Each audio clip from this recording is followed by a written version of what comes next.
naman ay kaniya, tinutulungan. Ang mga may problema ay kaniya, pinapayungan. Ang mga naghihirap ay walang sama. Supportahan po natin Dong Tigidong, member po ng Team Malasakit, na wala po rin sawang tumutulong sa ating mga kababayan. Supportahan niyo po Dong Tigidong. Nakita mo lang yung tulang ko. Ano? Nakita mo daw yung tulang ko dahil. Yan.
maraming mani dito. O, nakita namin dahil dito. Nagabot na. Yan, maraming mani. Nagabot na. Time ng kasal. Ito ba?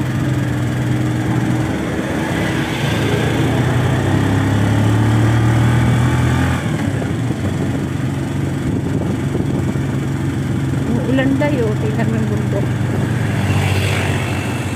Pero nang kadi day arog dadi amo.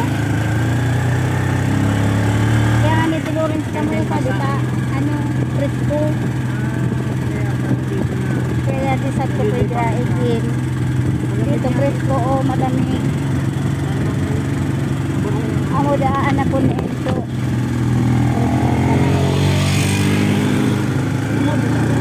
Nagdadagdag na kadi.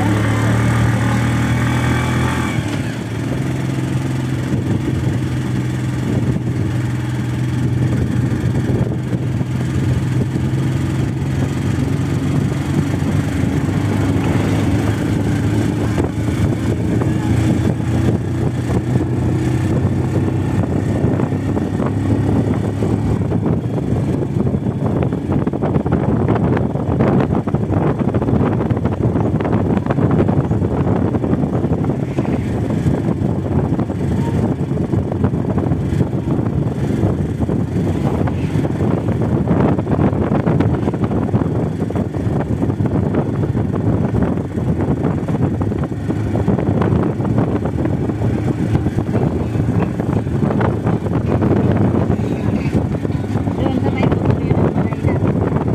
Yan, nakaparada yung dito na tayo. Hindi ba? Wow, marami sabi.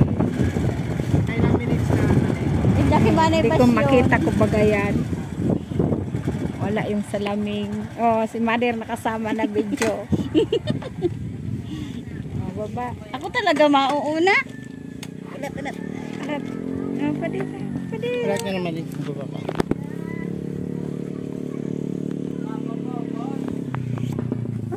Hello, ayun dumating na po kami dito sa lugar kung saan po ang ating tutulungan na si Nacario. Ay dito po nakatira sa may Santa Maria, Iriga. So yun, medyo mahaba po yung ating pag video, 7 minutes bago tayo nakarating dito mula sa baba. So samahan niyo po ako sa aking adventure ngayon at ating pagtulong at charting vlog dito po kay Nacario. Samahan niyo po ako.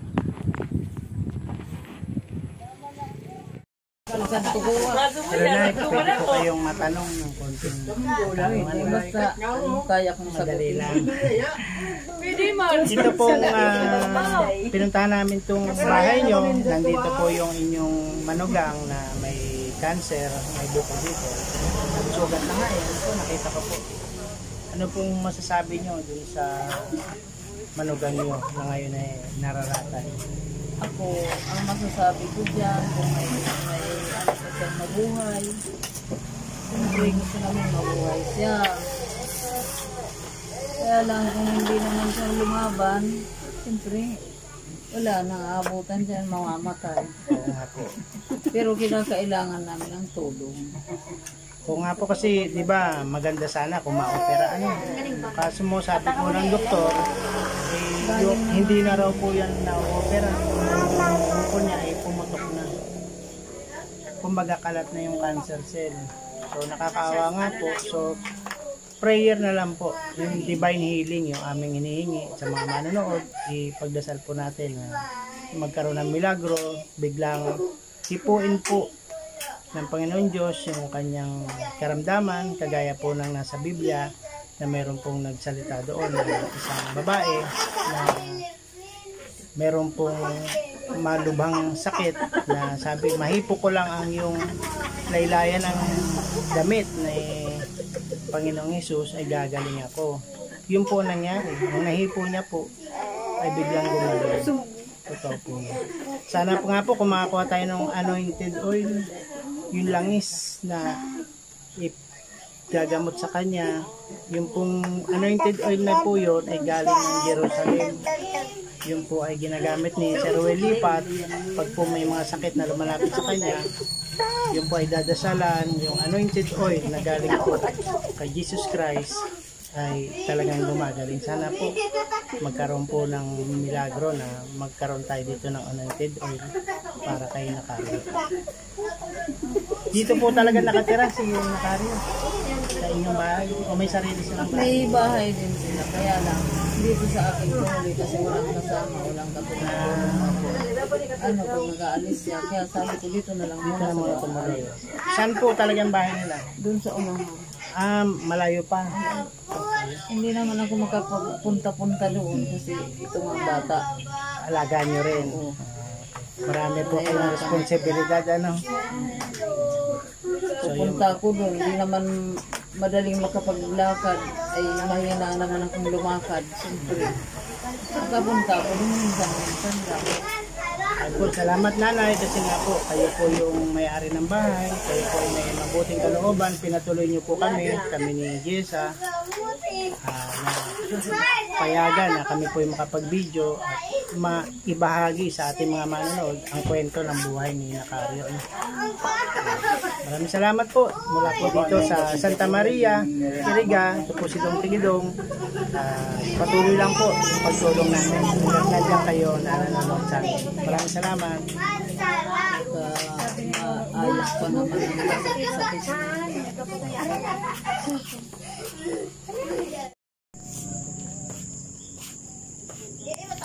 Hello, dito po kami sa bahay ni Nakario, no? So dito po sa bahay ni Nakario, dito po siya ngayon tinuloy galing BMC. Kasi nga po, medyo malayo pa po dito sa lugar na to, sa bundok pa po yung bahay ni Nakario. So si Nakario po ay pansamantala dito po siya habang di pa siya naiakyat sa kanyang bahay sa bundok, ay dito muna siya sa kanyang biyenan. Dito po yung bahay niya, dito po siya nakahiga. Nag-aalaga po sa kanya yung kanyang misis. So lagi na lang po siyang nakahiga. Ayan, dito po. So makita nyo po, meron po siyang oxygen na wala na pong laman. Hindi na po siya nalalaman na ngayon. At siya po ay lagi nang nakahiga. So ito pong kwarto na to ay dito muna sila tutuloy. So yun, meron din siyang nebulizer. Meron din siyang mga Telmos. Yung gatas niya po ay wala nang laman. Ito po yung binigay natin sa kanyang gatas. Yan. So maganda po kasi yung gatas ng Berbra, no? May mga libreng payong. So yun, meron na rin po siyang Pampers. Naggagamit na rin po siya ng Pampers. At lagi na rin po siyang nakahiga na ganyan. Yan po, pag ganyan laging nakahiga, nakabulokon yung kanyang tuhod, eh baka hindi na po yan maiuna. So lagi na rin po siyang tulog na yun. So medyo malungkot isipin dahil nga sa mga level ng kanyang laboratory, mataas yung creatinine at yung ibang mga level ay hindi po siya pwedeng i-chemotherapy. May radiation lang po siya. So ngayon po ay miracle na lang po, milagro